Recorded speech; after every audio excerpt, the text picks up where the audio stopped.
এখানে যেমন দেখা যাচ্ছে যে হোয়াইটটা দিয়ে আমি লাইটের শেডসগুলো দিচ্ছি আস্তে আস্তে। লাইটের শেডসগুলো একদম যেরকমটা আমরা ছবি টবিতে দেখে থাকি সেরকম টাইপের দেওয়ার চেষ্টা করিনি আমি এখানে।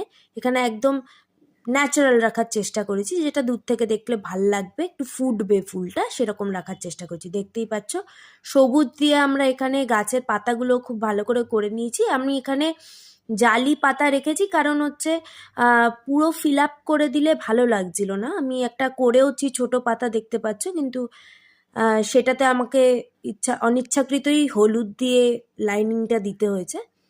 ঠিক আছে, তাও খারাপ লাগছে না। এখানে আমি কিছু ছোট ছোট টেন্ড্রিল দেওয়ার চেষ্টা করেছি, তাতে ফুলটা খুব ভালো লাগবে দেখতে, স্ট্রাকচারটা খুব ভালো লাগছে দেখতে। এখানে ছোট তিন চারটে মতন টেন্ড্রিল দিয়েছি, যেটার জন্যে ছবিটা খুব সুন্দর ফুটেছে। একটা দুটো দেওয়ার পরই আমি এটা ট্রাই করলাম আরও কটা দেওয়ার। এটাকে একটু ওপর দিকটা একটু মোটা রাখার চেষ্টা করেছি, আর নিচের দিকটা একটু সরু রাখার চেষ্টা করেছি।